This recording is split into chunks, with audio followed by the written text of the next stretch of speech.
Cześć kurczaki, z tej strony Kurkoko. Dzisiaj mam dla Was super niespodziankę, taką wypufiastą. Prawie się wydało. Dzisiaj będziemy robić pufę.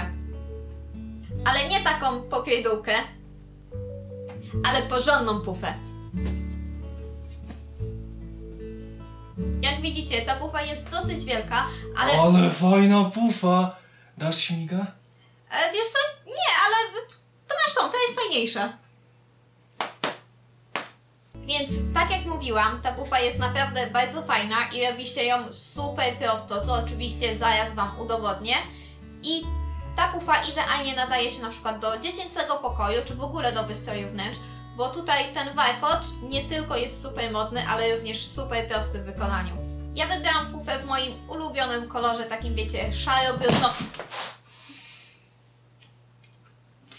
Takim szaro-brudno-brązowym, takim w sumie trochę beżowym, trochę szarym, jest naprawdę bardzo ładny. Ten film powstał we współpracy z Lovely Cottons i właśnie z ich materiałów będziemy robić tą pufę. Ale fajnie się do niej przytulać.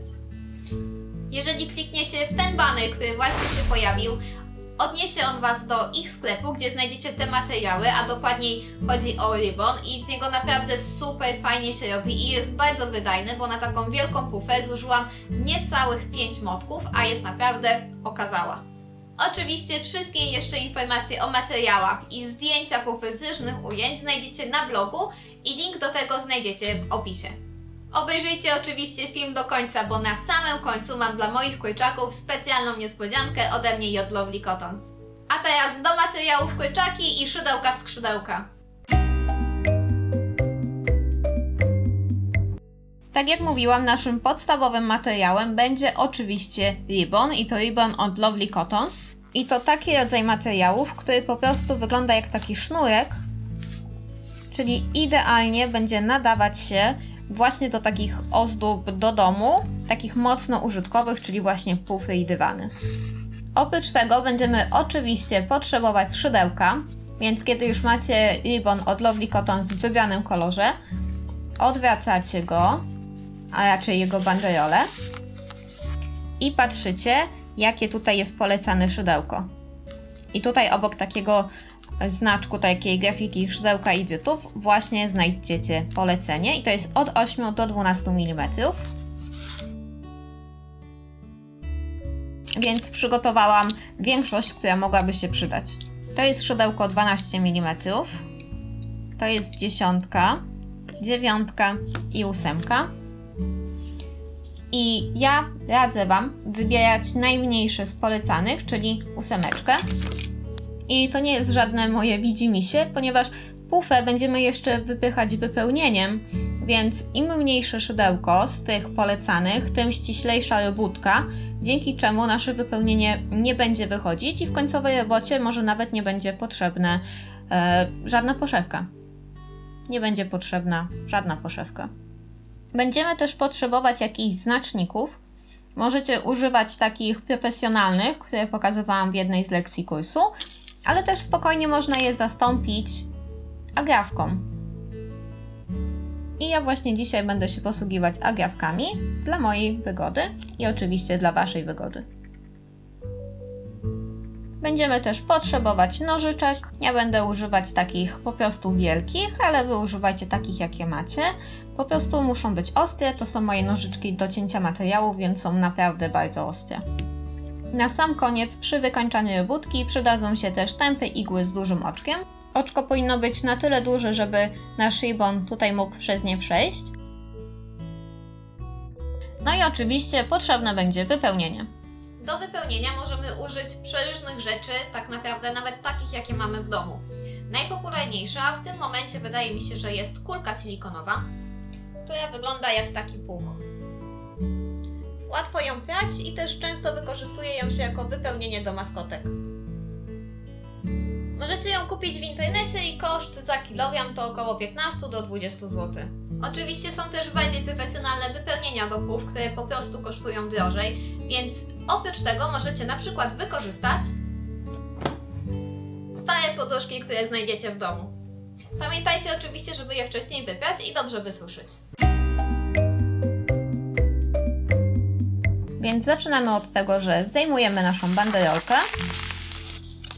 Warto ją sobie zachować na później, jeżeli będziecie chcieli kupić dokładnie taki sam odcień ribona, no to właśnie na tej banderoli jest napisane właśnie wszystko, czego będziecie potrzebować.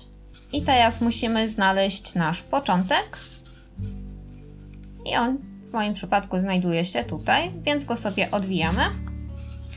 I ja już to sobie odłożę, żeby mi nie przeszkadzało w kadrze. Więc skoro już mamy początek, bierzemy nasze szydełko do ręki i teraz nie łapiemy przy samym końcu, łapiemy kawałek dalej. Ten tutaj ogonek, ta końcówka przyda nam się później przy chowaniu, lepiej mieć po prostu taki dłuższy kawałek. I zaczynamy od podstawy.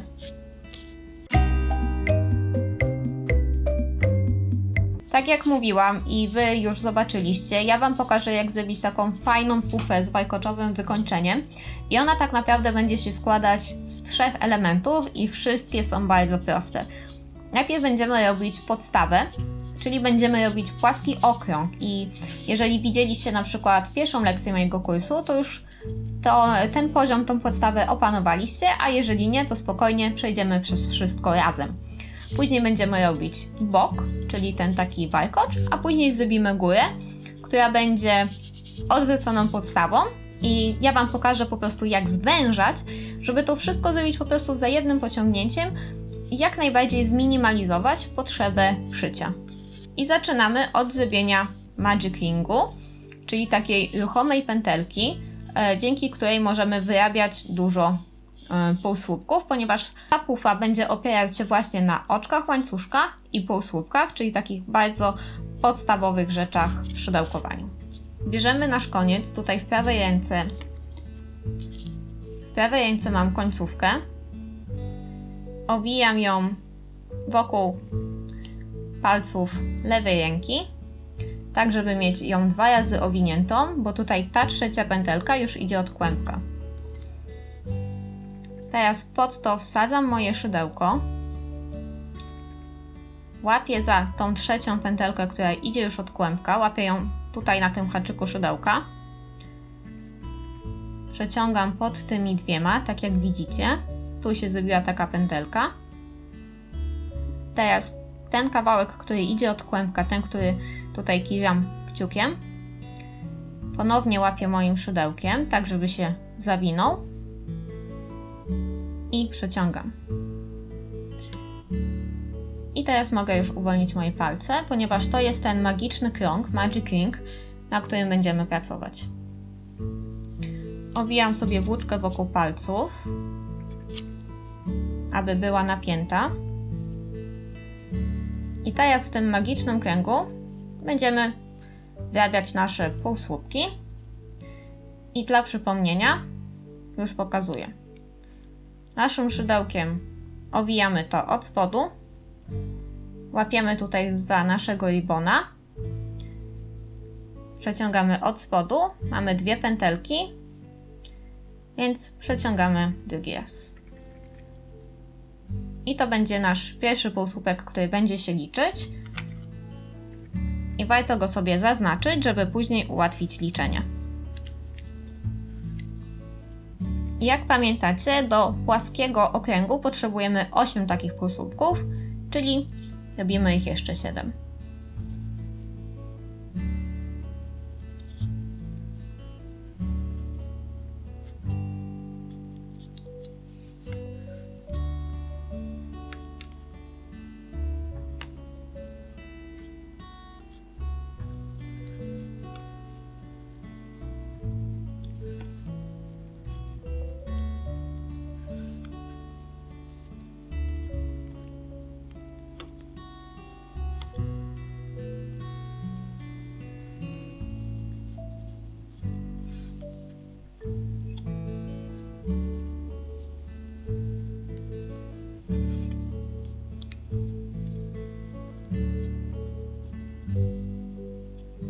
Pierwszy, drugi, trzeci, czwarty, 5, 6, 7, czyli robię ostatni,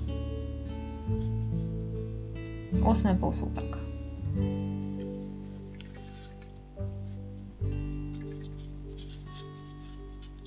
Tutaj mam tą moją końcówkę, która jak widzicie troszkę się zmniejszyła. I teraz potrzebujemy to oczko, tutaj ten Magic Ring tak naprawdę, potrzebujemy zamknąć. I robimy tak, że za tą końcóweczkę delikatnie pociągamy, że pokażę Wam w ten sposób. Bo tutaj mamy te dwie pętelki, no i nie wiadomo za którą pierwszą złapać, więc łapię za tą końcówkę i delikatnie ją pociągam i patrzę, który się rusza. W moim przypadku poruszył się ten na górze, czyli łapię za niego i też delikatnie pociągam w jedną albo w drugą stronę i patrzę, który zamyka. Najczęściej będzie zamykać ten po przeciwległej stronie od naszego oczka, czyli ten od agrafki. Więc za ten koniec pociągam mocno. I kiedy już mocniej nie mogę zacisnąć, wtedy wracam do mojego końca i pociągam za niego. W ten sposób udało mi się zamknąć mój Magic Ring.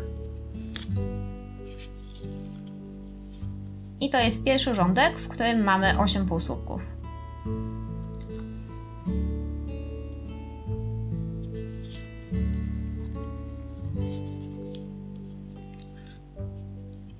I teraz w każdy z tych półsłupków będziemy wrabiać 2 kolejne. Czyli na razie sobie zdejmę moją agrafkę.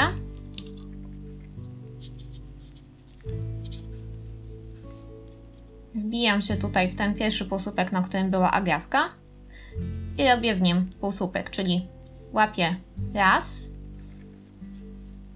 przeciągam, mam 2 pętelki, więc łapię drugi raz, przeciągam i ponownie wbijam się w to samo miejsce, raz i drugi raz.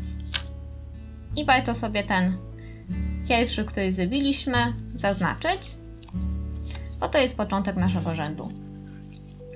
I wiem, że bardzo wiele koszy, bardzo wiele pół i w ogóle bardzo wiele ozdób do domu robi się ze słupków, ale wiecie, wtedy jest taki problem, że te słupki jesteście w stanie nawet podważyć palcem. Przez co no, trzeba wtedy właśnie kombinować z jakąś poszewką, żeby wypełnienie nie wychodziło. No nie wygląda tak fajnie ściśle, dlatego ja właśnie pokazuję Wam na półsłupkach, ponieważ one też są no, po prostu łatwiejsze w wykonaniu, a cała robótka, jak zobaczycie na końcu, będzie właśnie bardziej ścisła. I teraz powtarzamy to 7 razy, czyli w każdym tutaj wcześniej wykonanym półsłupku, czyli tutaj w tym każdym podwójnym takim jakby oczku w tym elemencie będziemy wykonywać 2 półsłupki. Czyli wbijam się tutaj pod 2 pętelki. Raz. I jeszcze raz. Jeżeli z początku będą Wam się tutaj pojawiać jakieś dziury, to się tym nie przejmujcie. Po prostu za kilka rzędów, jak już będę miała na czym pracować, pokażę Wam mój trik na zniwelowanie właśnie dziur. Na razie sobie pracujcie w ten sposób.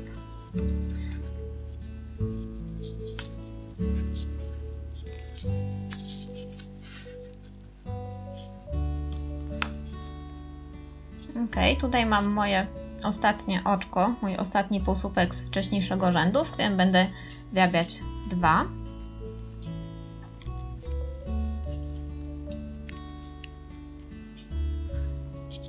No i tutaj ten zaznaczony agrafką to jest jakby pierwszy, który przerabiałam, czyli mogę przejść do kolejnego rzędu,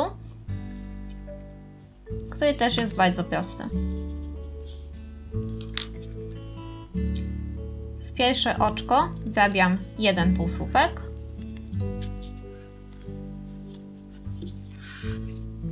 w drugie oczko wrabiam 2 półsłupki.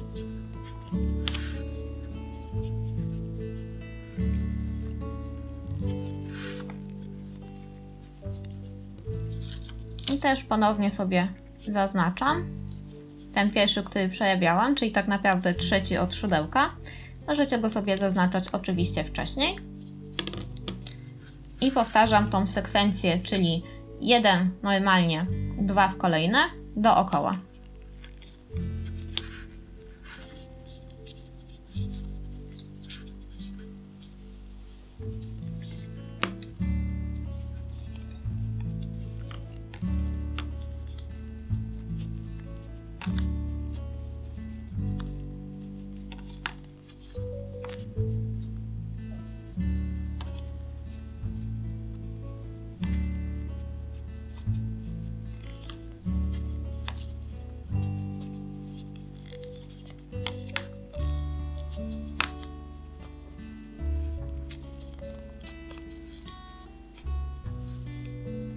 I tutaj już mam 2 ostatnie oczka do końca rzędu, czyli w pierwsze wrabiam 1 półsłupek, a w drugie, czyli w to ostatnie, wrabiam 2. Dzięki temu w tym rzędzie mam 24 półsłupki. I będziemy pracować dalej, kolejne rzędy w podobnym schemacie. Tym, że teraz będziemy przerabiać 2 normalnie, czyli 1 półsłupek, a w trzecim będą 2. Czyli półsłupek, półsłupek, 2 półsłupki. I tak dookoła. Czyli mamy pierwszy rząd, w którym mamy 8 półsłupków, drugi, w którym mamy 16 półsłupków, trzeci, w którym mamy 24 półsłupki, i będziemy robić czwarty rządek, w którym, jak już sami zauważyliście, będą 32 półsłupki. Po prostu z każdym rządkiem rośnie ich o 8 i będziemy tak naprawdę dążyć do momentu, w którym będziemy mieli ich 80. Oczywiście, jeżeli będziecie chcieli, będziecie mogli robić pufy większe, tylko na początek my sobie zrobimy taką średnią. Czyli lecimy z czwartym rzędem, który też jest bardzo prosty. Tak jak przed chwilą Wam mówiłam. W 2 pierwsze oczka robimy po 1 półsłupku, w trzecim robimy 2, czyli w takiej sekwencji łącznie musi być ich 4. Raz. Warto go sobie zaznaczyć.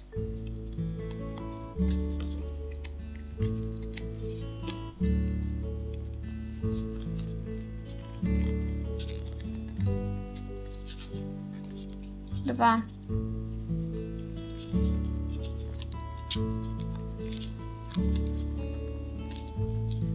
3. 4. I powtarzamy. Raz. 2.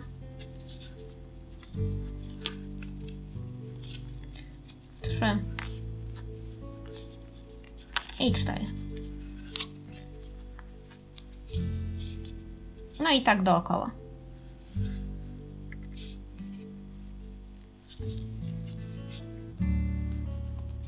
Raz. 2. 3. I 4.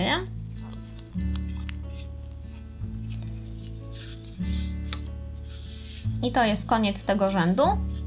I kolejne wykonujemy dokładnie tak samo, czyli tu był pierwszy, drugi, trzeci, zrobiliśmy czwarty rządek, czyli piąty, który zacznie się stąd, będzie wyglądać tak, że w pierwszym, w drugim i trzecim oczku będzie po jednym półsłupku, ale w czwartym będą 2.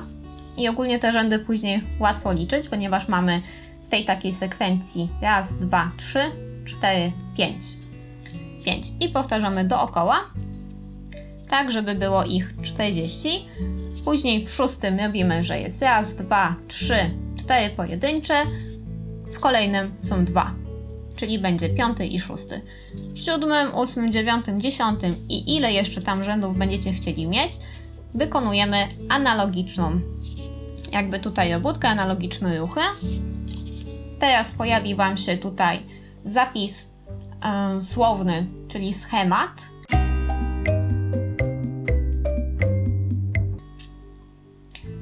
Ale w razie czego spokojnie nie musicie stopować, znajdziecie go też na blogu, link jest w podpisie.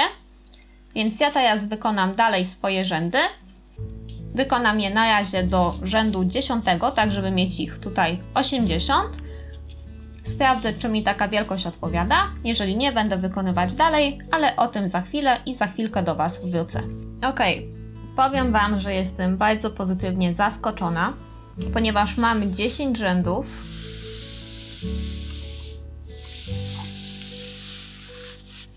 Gdzie łącznie wokół jest aż 80 półsłupków, a mój pierwszy motek wygląda tak.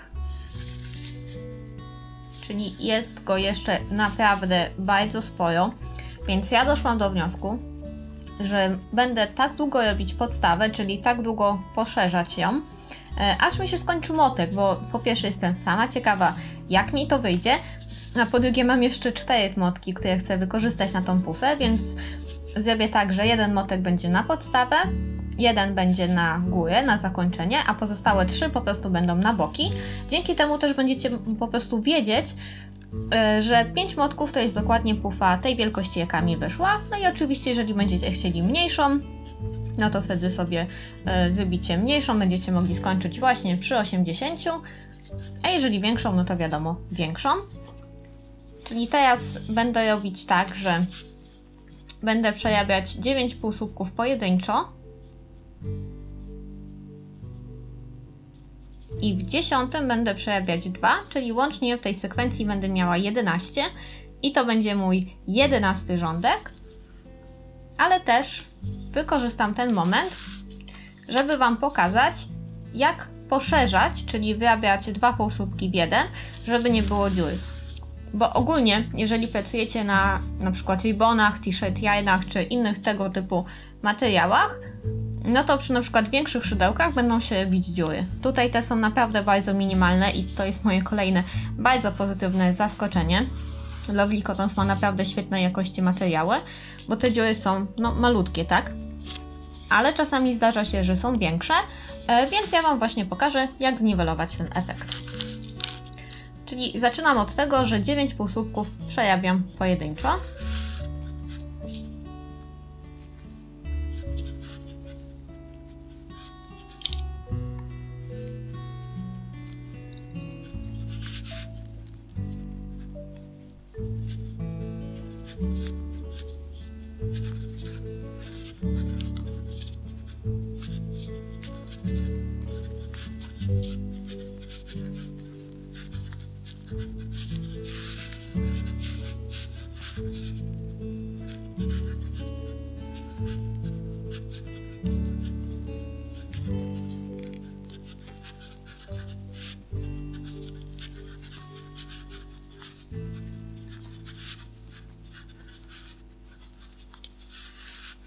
I tutaj w 10 będę przerabiać 2 półsłupki. No i normalnie po prostu bym się wbijała tutaj, pod spód, pod obydwa i wrabiała w nie. Ale jeżeli wychodzą Wam dziury, to jest na to prosty sposób. Pierwszy robimy tak, że wbijamy się tylko za ten z tyłu. Czyli to jest moje oczko, mój półsłupek z poprzedniego rzędu i wbijam się tylko w jego tylnią część i przerabiam półsłupek i w drugim wbijam się pod 2 części, czyli pod przednią i pod tylnią i dzięki temu nie ma nawet minimalnej dziurki, ponieważ ten drugi półsłupek przytrzymuje ten pierwszy. Czyli spróbuję i pokażę Wam jeszcze raz.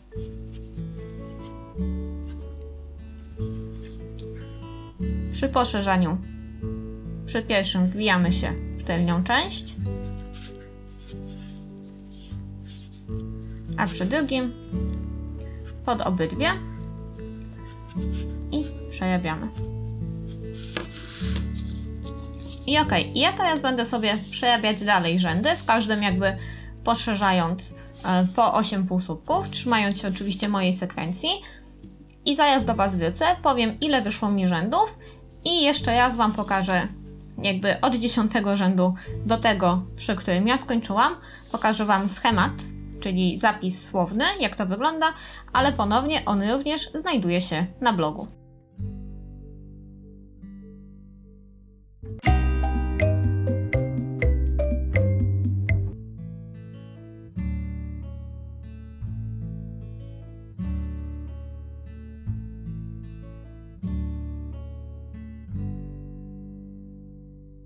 jak przed chwilą zobaczyliście, ja już mam naprawdę tutaj dużą tą podstawę, to aż 14 rzędów, czyli tutaj dookoła mam 112 półsłupków. I też tak jak mogliście zauważyć, on jest trochę się pofalował, ale to nie jest oczywiście błąd, ponieważ my będziemy później tą pufę wypychać, a on jest pofalowany właśnie dlatego, że bardzo mocno zaciskałam, żeby nie było dziur. Więc jeżeli chcecie na przykład zrobić podstawę idealnie płaską, to wtedy albo szydełko odrobinę większe, albo po prostu lżej zaciągać. Mi odpowiada takie zaciągnięcie i tutaj to pofalowanie nie jest naprawdę jakieś bardzo duże, więc spokojnie możemy przy tym zostać. I teraz tak, nasza podstawa już jest gotowa i teraz zaczniemy budować ściankę. I pierwsze budowanie ścianki jest bardzo proste. Po prostu w każdym półsłupku będziemy robić jeden półsłupek, czyli jeżeli też macie 14 rzędów tak jak ja, to będzie 112 półsłupków.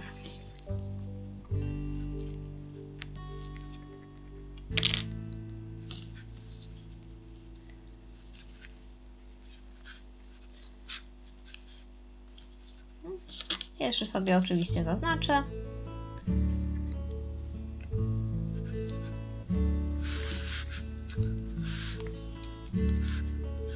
I będę szydełkować dookoła.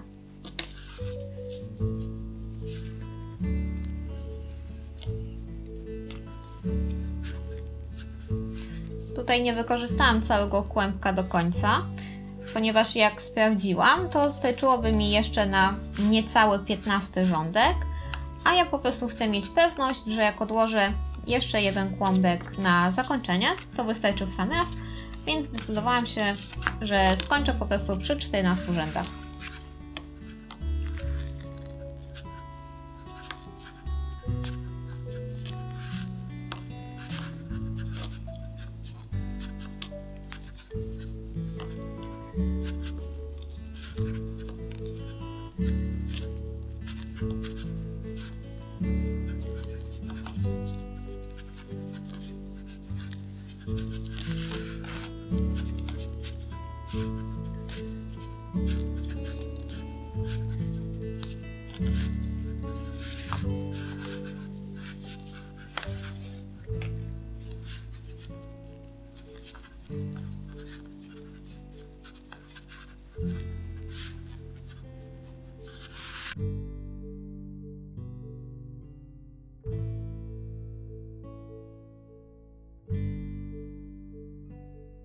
Ok, i jestem w tym momencie, o którym mówiłam, to znaczy skończył mi się kłębek, więc przy okazji pokażę Wam, jak dowiązać nitkę, bo bardzo wiele osób o to pytało.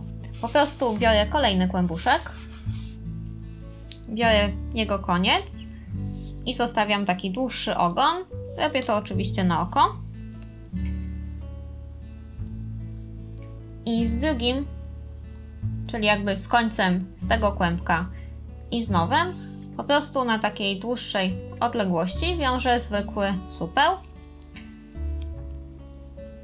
Nie zawiązuję go za mocno, bo to jest na razie tak by pierwsza część dowiązywania, czyli dosłownie dowiązuję, robię supeł i będę dalej dziergać, bo później jak skończymy, ja ten supeł rozwiążę, zawiążę inny, bardzo mocny, albo nawet dwa bardzo mocne i końcówki szyję. Dzięki temu to będzie takie niewidoczne połączenie i to jest jedno z najprostszych, jakie możecie opanować, bo jest naprawdę bardzo wiele różnych sposobów, które stosuje się w zależności od robótki, ale na początek nauczę Was tego łatwiejszego, który idealnie nadaje się do robienia pufy. Czyli po prostu lecę dalej.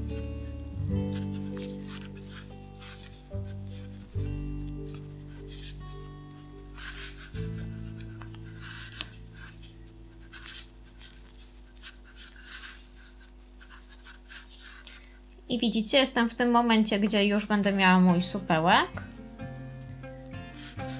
On jest tutaj schowany. Pilnuję, żeby przypadkiem nie złapać nitki tutaj z tych końców. Ale dziergam sobie dalej, jakby nic się nie stało. A później będziemy go rozwiązywać i chować.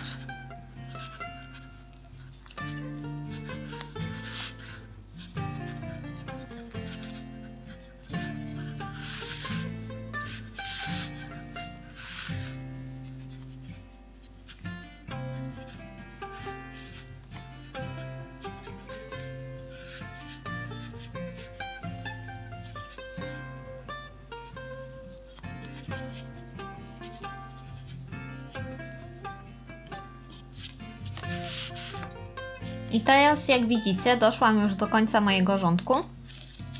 I drugi rządek naszej ścianki będzie wyglądać dokładnie tak samo, czyli w każdy półsłupek będziemy wrabiać jeden, ale już będziemy pracować na ściance i najłatwiejszy sposób, żeby zrobić taki fajny warkocz, jaki widzieliście na początku filmu, będzie taki, żeby ta ścianka jakby była otwarta.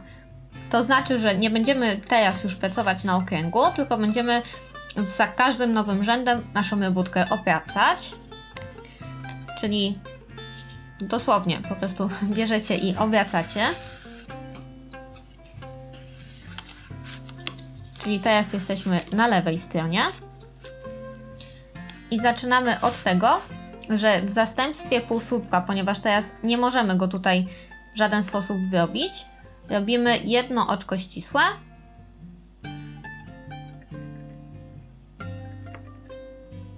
Proszę, w ten sposób. I od razu je sobie możemy zaznaczyć tutaj kolejną agrafką.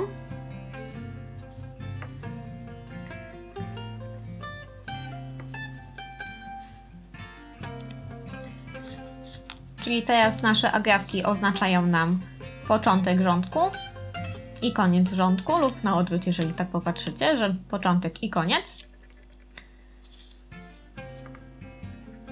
Czyli teraz nasze agrafki oznaczają nam początek rzędu, będziemy tutaj dookoła robić, i koniec rzędu. Dzięki temu nie musimy bać się, że na przykład zamiast zrobić 112 półsłupków, czyli tyle, ile powinniśmy, zrobimy na przykład 111, bo jeden gdzieś tam nam umknie, ponieważ one nam tutaj wszystko ładnie oznaczają.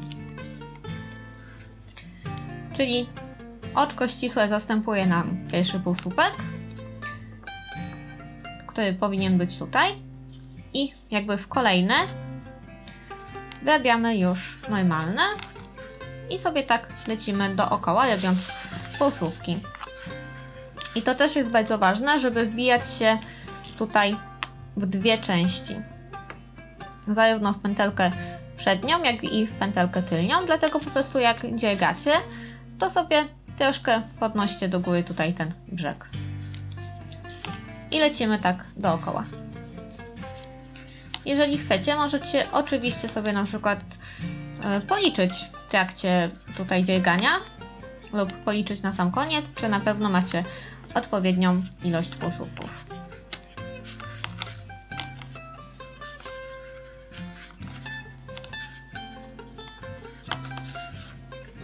Ok, jak widzicie, jestem już bardzo blisko końca tego rzędu. Muszę jeszcze zrobić 4 półsłupki.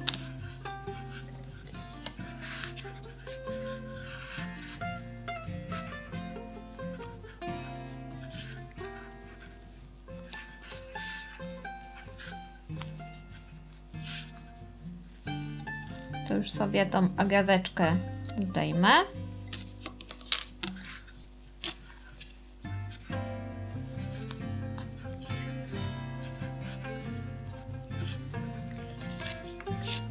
I to już jest koniec drugiego rzędu. Teraz będę przerabiać trzeci i w tym trzecim rzędzie już zaczniemy robić ten warkocz, ale spokojnie, on jest naprawdę bardzo prosty, bo to taki trochę udawany warkocz.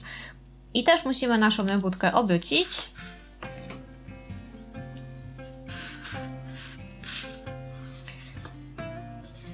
I również będziemy zaczynać od zrobienia jednego oczka ścisłego w zastępstwie półsłupka. I też od razu warto zaznaczyć sobie to oczko agrafką. I teraz tak, ja chcę, żeby na mojej pufie było łącznie 8 warkoczy, żeby nie była zbyt gęsta warkoczowo. I w przypadku 14 rzędu robi się to bardzo łatwo.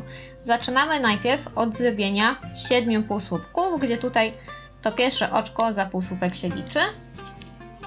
Czyli mam raz, 2, 3,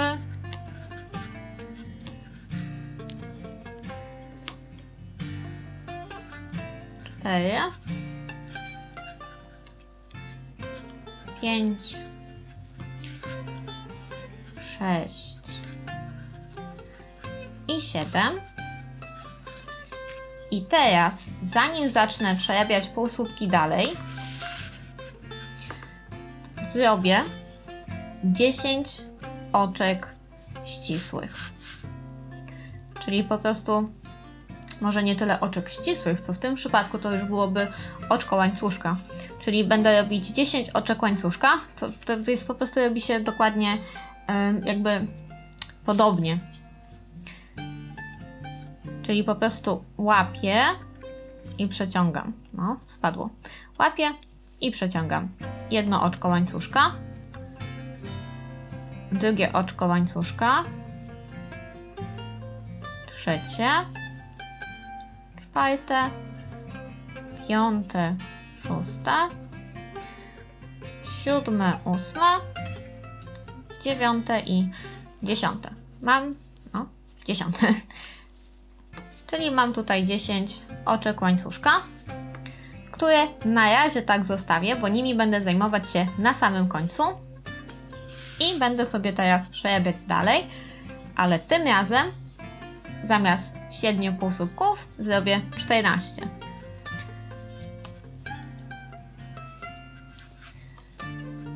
Raz, tutaj widzicie, to mi zostało. Tą przerwą się nie przejmujcie, zaraz będziemy ją tutaj ściskać. 2.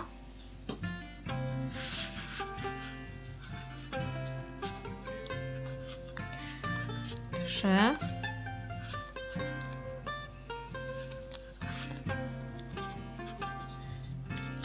4. 5. 6.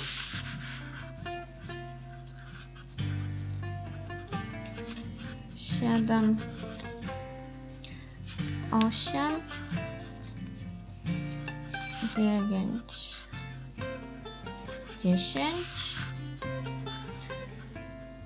11.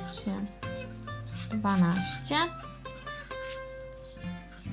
13 i to jest mój 14 półsłupek. I teraz ponownie robię 10 oczek łańcuszka.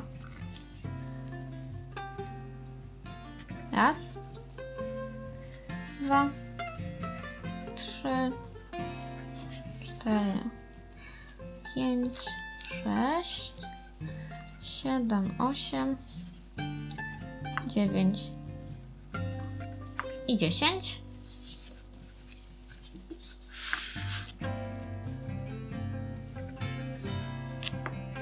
I ponownie przerabiam 14 półsłupków, po których znowu zrobię 10 oczek łańcuszka, 14 półsłupków, 10 oczek łańcuszka i prawie tak aż do samego końca.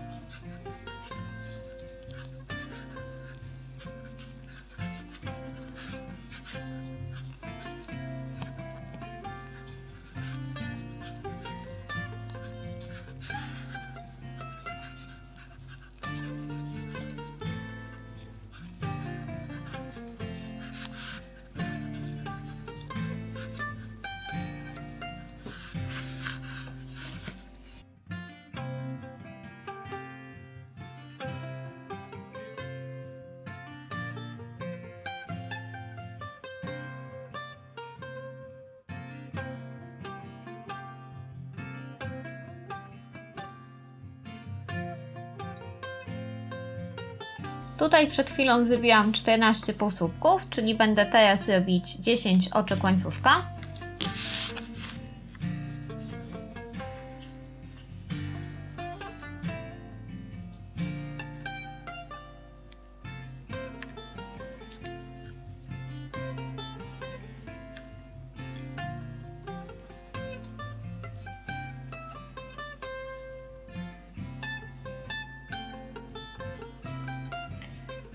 Jestem już na końcu rzędu.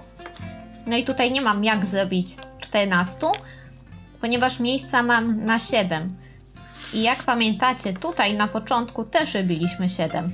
Czyli jakbyśmy to połączyli, to razem by nam to dało 14 i to właśnie jest ten efekt, który chcemy uzyskać, ponieważ tu będzie przerwa, którą będziemy zszywać i gdybyśmy tą przerwę przenieśli tutaj, przy tych oczkach łańcuszka, no to byśmy mieli bardzo brzydki efekt, byśmy musieli bardzo się zastanawiać nad tym, jak to wszystko ładnie zszyć, a dzięki temu jest po prostu łatwiej, czyli na początku było 7, później mieliśmy 14 pomiędzy tutaj każdą tą pętelką, no i na końcu robimy tą drugą brakującą 7.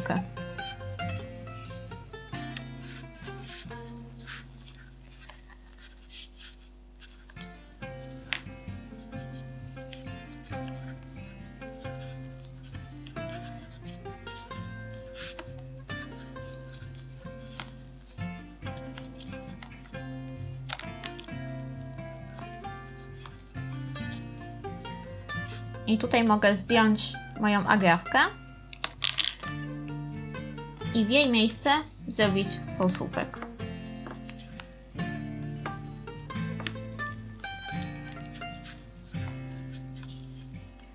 I teraz obracamy ponownie naszą rybutkę.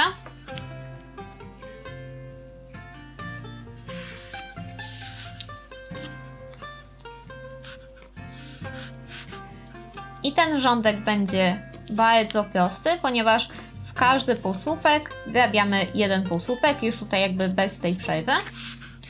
Czyli tak jak poprzednim razem, robimy jedno oczko łańcuszka w zastępstwie półsłupka. Teraz w ogóle się zastanawiam, czy w poprzednich rządkach też powiedziałam na to oczek łańcuszka. Wydaje mi się, że chyba oczko ścisłe. Jeżeli tak, to wybaczcie. Oczywiście ruch jest dokładnie ten sam. Zaznaczamy. I w każdy półsłupek dookoła przerabiamy półsłupek.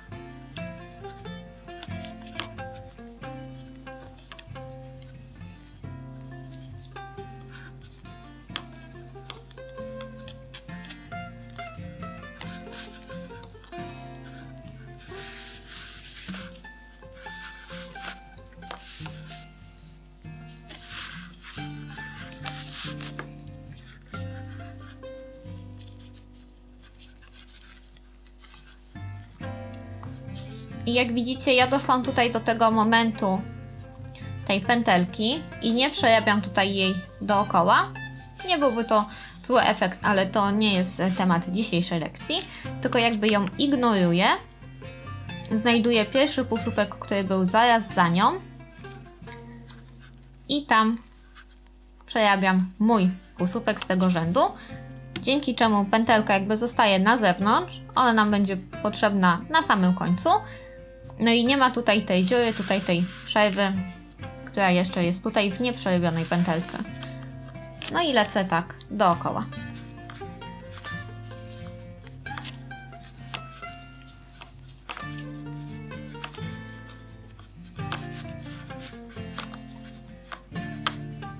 I teraz jak widzicie, jestem już tutaj prawie przy końcu rzędu, więc jeszcze raz pokażę Wam tutaj ten moment z pętelką.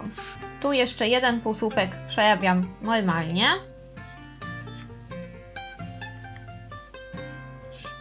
I tutaj moją pętelkę jakby ignoruję, w ogóle jej tutaj nie ruszam. I przerabiam pierwszy półsłupek zaraz za nią. Czyli tutaj ten.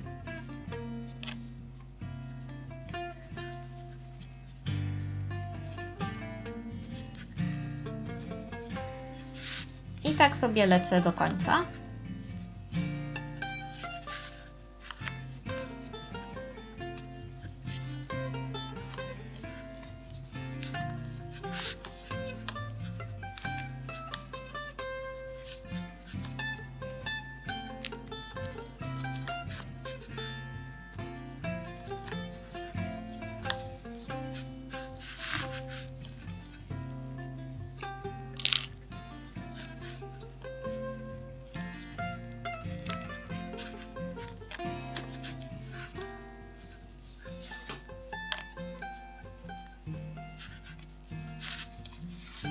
I teraz ponownie obracamy robótkę.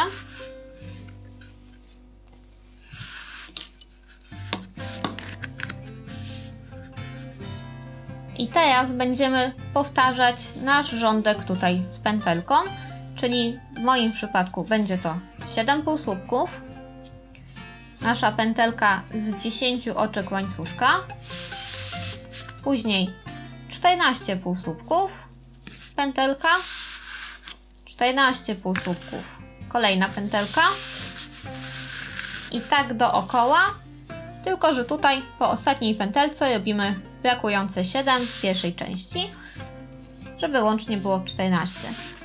I po tym rzędzie robimy rząd z samych półsłupków, ten, który przed chwilą skończyliśmy. I to jest właśnie ten fragment, te dwa rzędy, które będziemy cały czas powtarzać. Czyli będzie rządek z pętelką i rządek jakby taki czyszczący, spinający wszystko z samych półsłupków.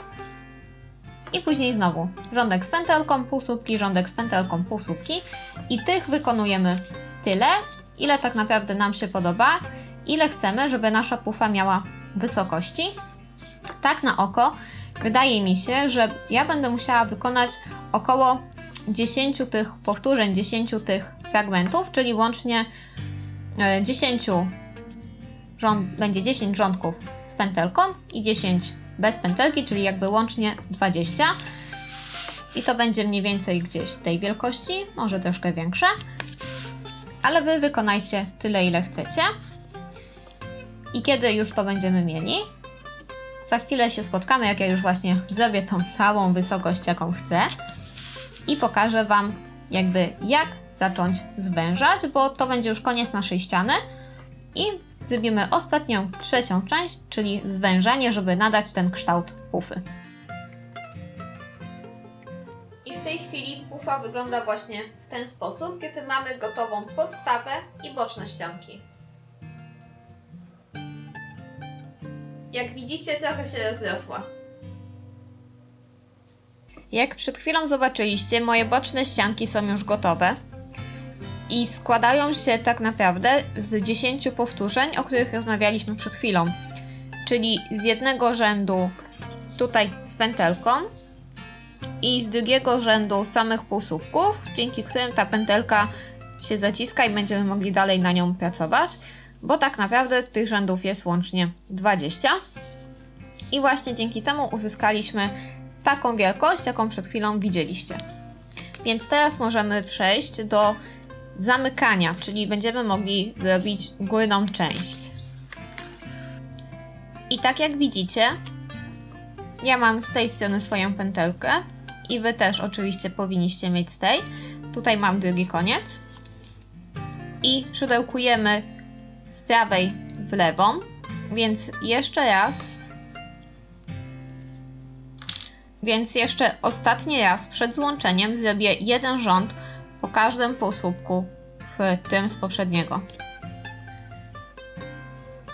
Czyli po prostu wbijam moje szydełko,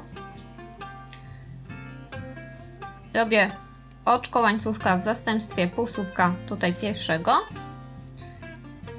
i później dalej robię półsłupki. Tutaj sobie od razu zaznaczę, że to jest mój początek i lecę.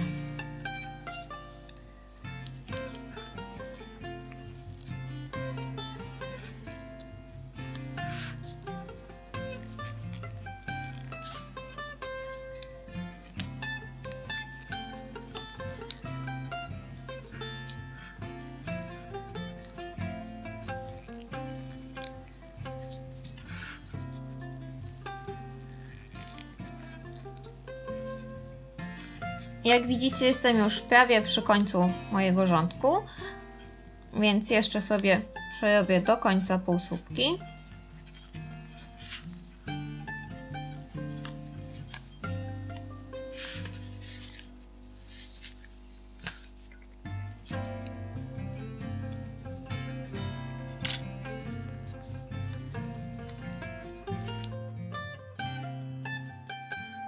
I tutaj, jak widzicie, jesteśmy na samym końcu rzędu.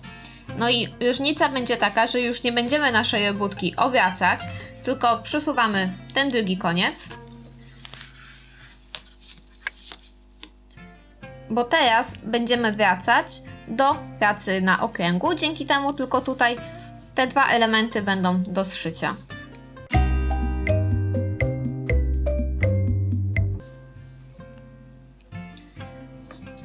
I w tym rzędzie będziemy już zmniejszać. I zmniejszanie jest tak naprawdę bardzo proste.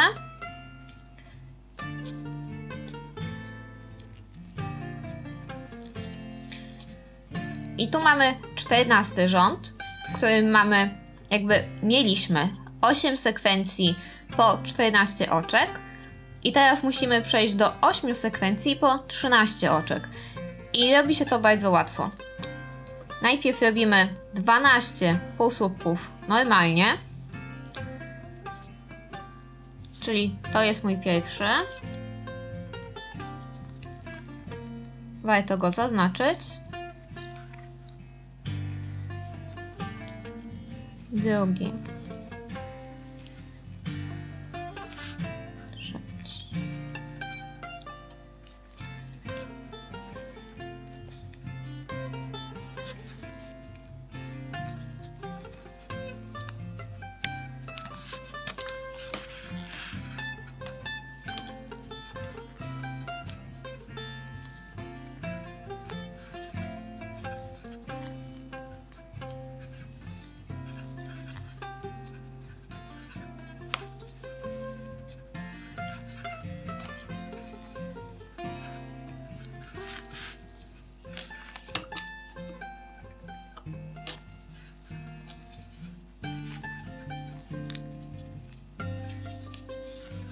Czyli zrobiłam 12 półsłupków i teraz 13 i 14 muszę przerobić razem. I to się robi bardzo łatwo. Ja na początek pokażę Wam taki podstawowy sposób, a później, tak jak było w przypadku rozszerzania, pokażę Wam sposób na uniknięcie dziur. Ale zaczynamy praktycznie tak samo, czyli wbijamy się tutaj pod dwie pętelki, przeciągamy raz, czyli jakby robimy półsłupka i na razie z tym się wstrzymujemy i wbijamy się jakby w kolejny półsłupek z poprzedniego rzędu, czyli pod dwie pętelki, znowu robimy półsłupka i teraz, kiedy mamy te wszystkie pętelki na szydełku, dokańczamy tamte półsłupki za jednym pociągnięciem. W ten sposób przerobiliśmy je razem i to też bardzo często nazywa się jakby łączenie u górze lub przerabiane razem u górze. Ku górze, na górze. Zależy, jaką gazetę znajdziecie. No i to powtarzamy, czyli 12 półsłupków i dwa jakby półsłupki przerobione razem. Więc za chwilę pokażę Wam to jeszcze raz. Czyli jeszcze raz dla powtórzenia. To było 12 półsłupków i dwa kolejne przerabiamy razem. Czyli robię półsłupka, w kolejnym też półsłupka i dopiero kiedy to mam, dokańczam i lecę tak dalej dookoła.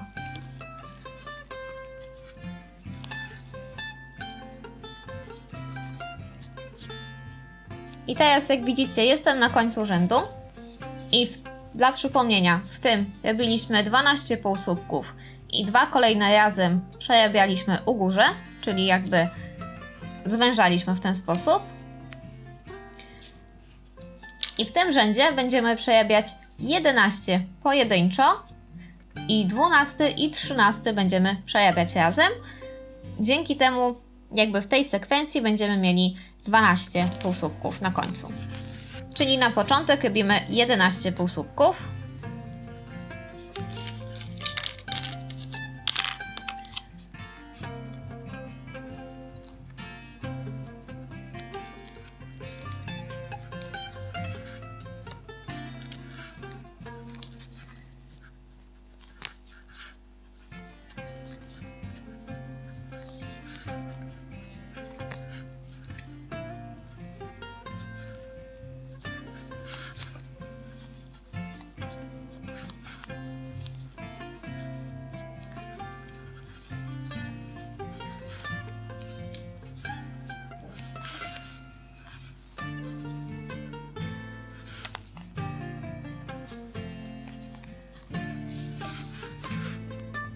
I dwa kolejne będziemy przerabiać razem. I teraz pokażę Wam ten drugi sposób, na wypadek jakby Wam tutaj się robiły jakieś duże dziury. To nie łapiemy już za dwa, oczywiście w tym drugim sposobie, czyli w tym drugim sposobie łapiemy za przednią pętelkę. Musimy przekręcić nasze szydełko i w kolejnym półsłupku też łapiemy za przednią pętelkę. I mając takie dwa tutaj, te dwa oczka, te dwie pętelki na szydełku, przerabiamy przez nie półsłupek, czyli przeciągamy raz przez obydwie pętelki i drugi raz jakby kończąc półsłupek i mocno ściągamy. Jeszcze raz dla przypomnienia. Czyli w tym drugim sposobie łapiemy pierwszą przednią pętelkę, przekręcamy szydełko, łapiemy drugą i traktujemy je teraz jako jedno i przerabiamy w tym półsłupek. I tak lecimy dookoła, czyli 11 półsłupków, 2 przerobione razem dowolnym sposobem. I jak dojdziemy do końca rzędu, to w kolejnym będziemy przerabiać 10 półsłupków i 2 razem, w kolejnym rzędzie 9, 2 razem, w kolejnym 8, 2 razem i tak do samego końca. My spotkamy się w momencie, kiedy będziemy przerabiać 1 półsłupek i 2 razem, czyli w przedostatnim naszym rzędzie. Ok, i jak widzicie, ja już jestem przy samym końcu. Już zrobiłam ten rządek, o którym mówiłam przed chwilą, czyli 1 półsłupek 2 razem, dzięki czemu tutaj wokoło mam teraz 16 półsłupków. I teraz będę robić ostatni rządek, w którym będę tylko przerabiać po 2 półsłupki razem i będę to robić aż 8 razy.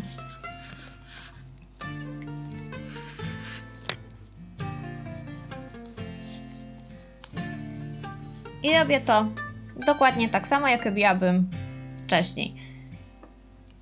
Czyli wybierzcie sobie sposób, który Wam przed chwilą pokazałam, czy ten z podwójnymi pętelkami, czy ten z łapaniem tutaj tylko za przednią. No i przerabiajcie, czyli mam pół półsłupka, pół drugiego półsłupka.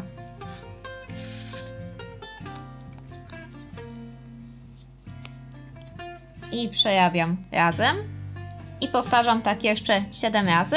I tutaj na końcu powinna mi zostać taka niewielka dziurka z 8 półsłupków. I kiedy już zmniejszycie tą dziurkę do 8 półsłupków,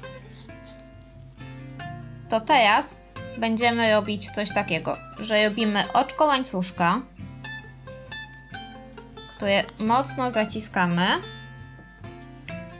i wyciągamy taki dłuższy kawałek naszego ribona i go po prostu odcinamy.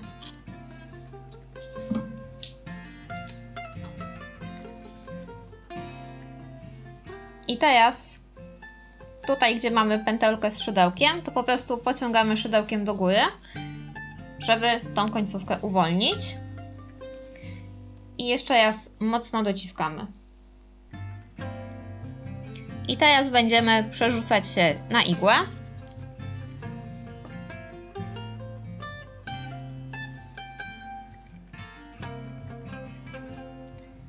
I zaczniemy od tego, że złapiemy tutaj te wszystkie oczka na igłę. Ja sobie będę je łapać od dołu, czyli po prostu będę je teraz przeszywać.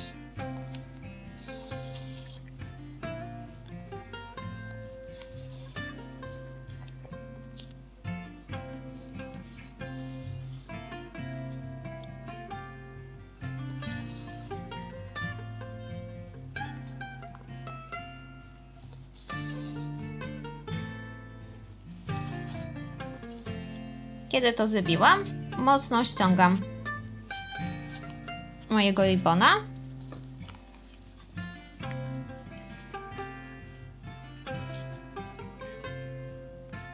I jak widzicie, tu jeszcze jest mała dziurka. Więc ja najpierw sobie zawiążę supełek,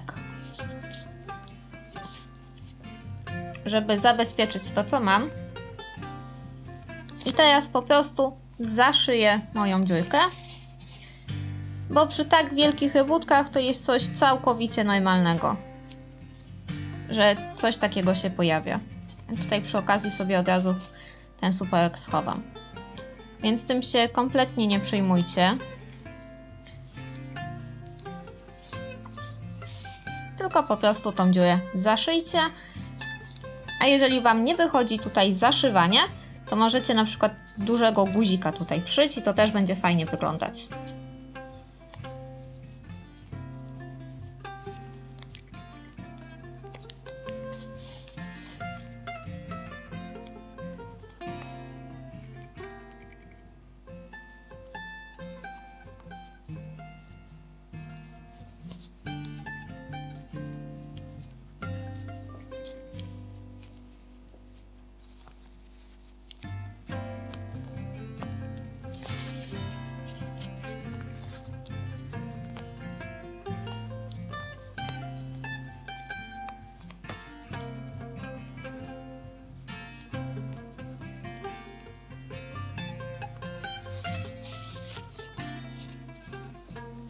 I kiedy mamy już zaszytą dziurkę, to po prostu wbijam się igłą pod tutaj dowolny element, ale nie dociskam do końca.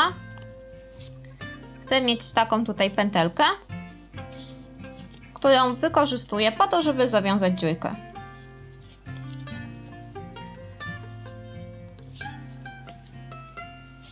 Ok, 2 takie węzełki wystarczą i nasza dziurka jest zabezpieczona. Więc ja jeszcze tylko wejdę igłą jakby pod spodem i wyjdę obok.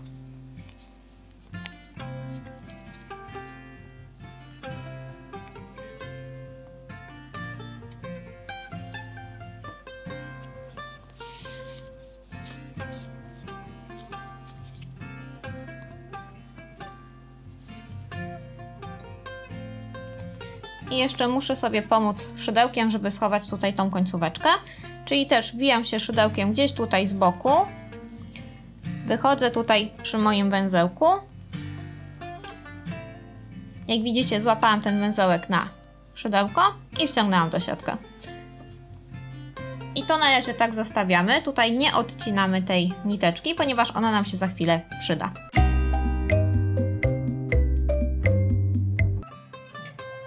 No i teraz zaczynamy wypychać. Obracamy naszą pufę tak, żeby było widać ten otwór i po prostu wpychamy nasze wypełnienie.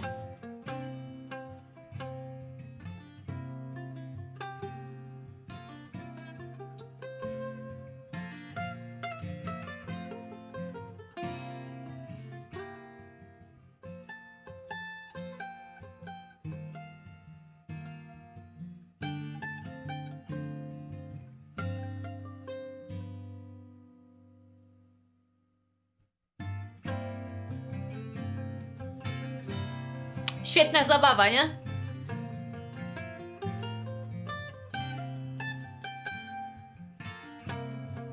Oczywiście to od Was zależy, jak chcecie, żeby pufa była wypełniona. Ja swoją nie będę wypełniać tak na ścisk, powiedzmy tak na 80%.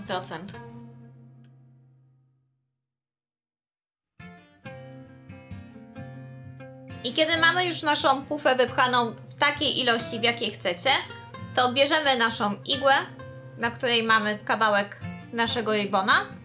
Ewentualnie, jeżeli nie macie takiej igły, możecie posługiwać się szydełkiem. I przechodzimy sobie pod spodem naszą igłą, tak żeby być tutaj przy tym wycięciu. I po prostu zszywamy.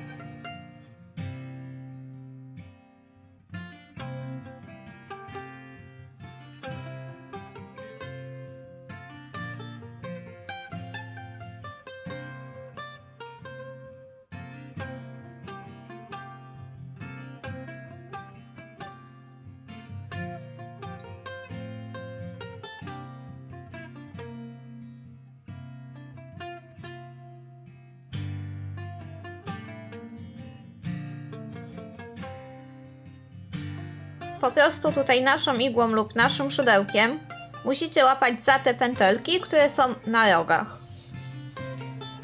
Chociaż tak naprawdę, jeżeli chcecie zszyć po swojemu, to też nie ma problemu, bo rybon jest o tyle fajny w robocie, że nawet jeżeli wyjdzie Wam na początku coś krzywo, to i tak tego nie będzie widać.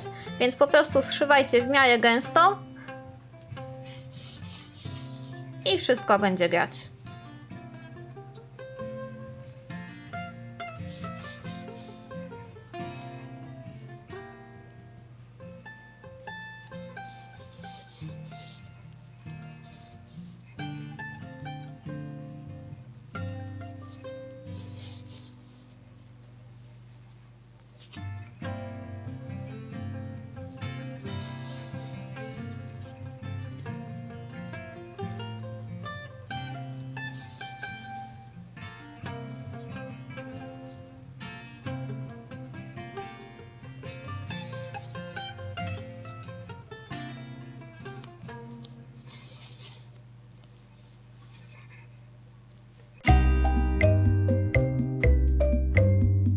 Kiedy już mamy naszą pufę zszytą, nie odcinamy tutaj naszej niteczki, ona zostaje, bo teraz zabieramy się za robienie warkocza.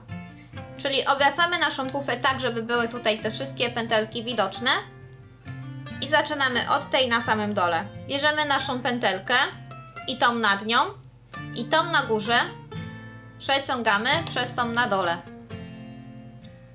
I ponownie bierzemy tą na górze, przekładamy przez tą na dole. I tak cały czas do góry.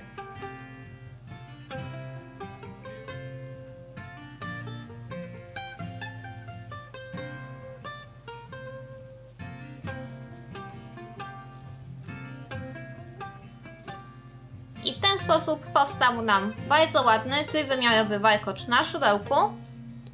I tutaj tą najwyższą pętelkę będziemy później przyszywać, ale sobie zrobimy to jednym ciągiem, jak wszystko będzie wokół gotowe. Więc bierzemy agrafkę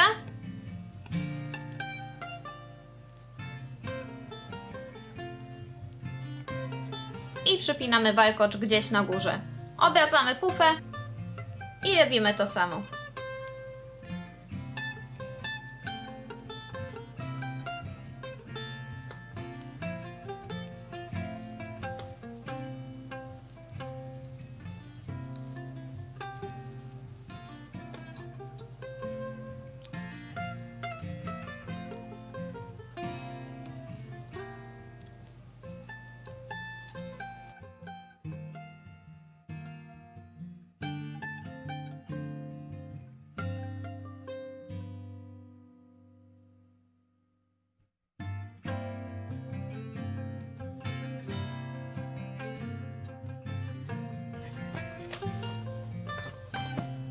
I teraz po prostu biorę moją igłę, wbijam się tak, żeby móc przejść dołem, czyli po prostu co jakiś czas wbijam się pod spód i wychodzę gdzieś pomiędzy półsłupkami, aż tutaj dojdę do mojego warkocza. I nie robię nic innego, tylko pozbywam się mojej agrafki i przyszywam warkocz do pufy. I tutaj też nie ma żadnych wymogów, jak to zrobicie. Możecie zrobić to tak jak ja, albo możecie zrobić to po swojemu. I kiedy przyszyłam jeden, to znowu sobie przechodzę dołem do kolejnego.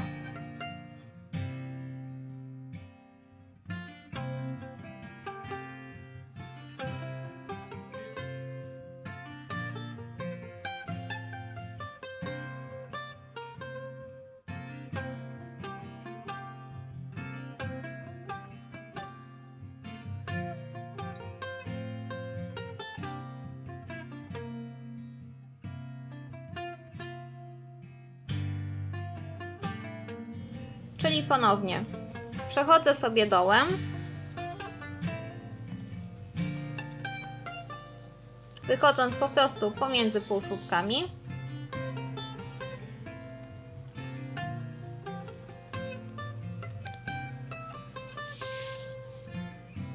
Aż tutaj dojdę do mojego warkocza.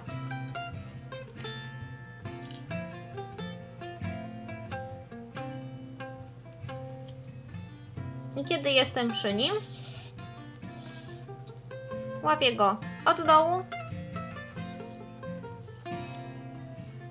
i przyszywam do pufy. I lecę dalej, do kolejnego.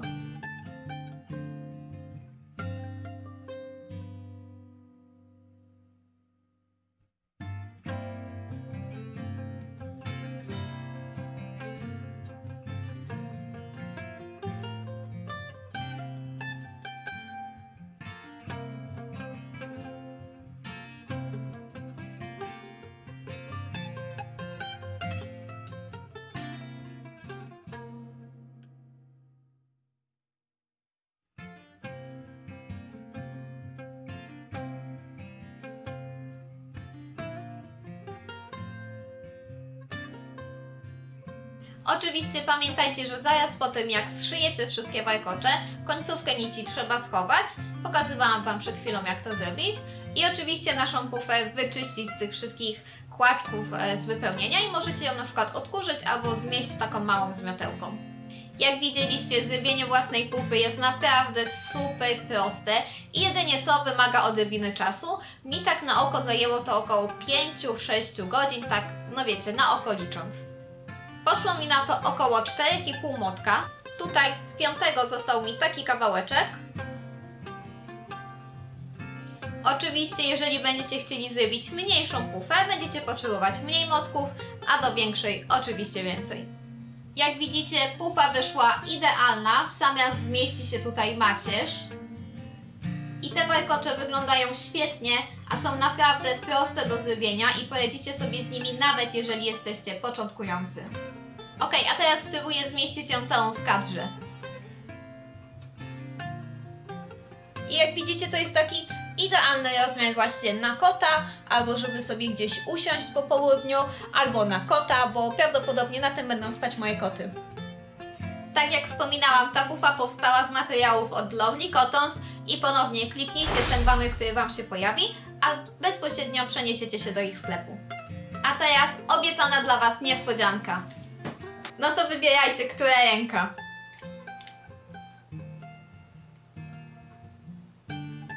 Dobrze wybraliście.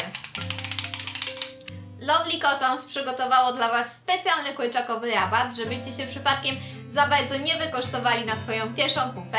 I wszystkie szczegóły odnośnie rabatu, na co on jest i ile on trwa, znajdziecie w podpisie i na blogu, i link do blogu również jest w podpisie. Tak. Jeżeli jeszcze nie zasubskrybowaliście tego kanału, a bardzo chcecie, to mam dla Was kolejną niespodziankę, możecie to zrobić. Zasubskrybujcie ten kanał, dzięki temu nie przegapicie kolejnych tutoriali, kolejnych lekcji i kolejnych współprac, więc klikajcie i subujcie. I oczywiście możecie też dawać temu filmikowi łapki w górę. A wtedy na pewno będą kolejne filmy. Jeżeli zrobiliście pufę na podstawie tego tutorialu, to pamiętajcie, żeby mnie oznaczyć hashtagiem albo małpką. I oczywiście zdjęcie swojej pufy możecie też wysyłać do Lovely Cottons, bo wiem, że oni się strasznie cieszą, kiedy tylko mogą zobaczyć, jakie cuda powstały z ich materiału. I jak widzicie, taka pufa jest nie tylko super atrakcyjna, ale też bardzo prosta w zrobieniu. I na pewno, jeżeli zrobicie swoją wersję, to będzie ona miała wzięcie.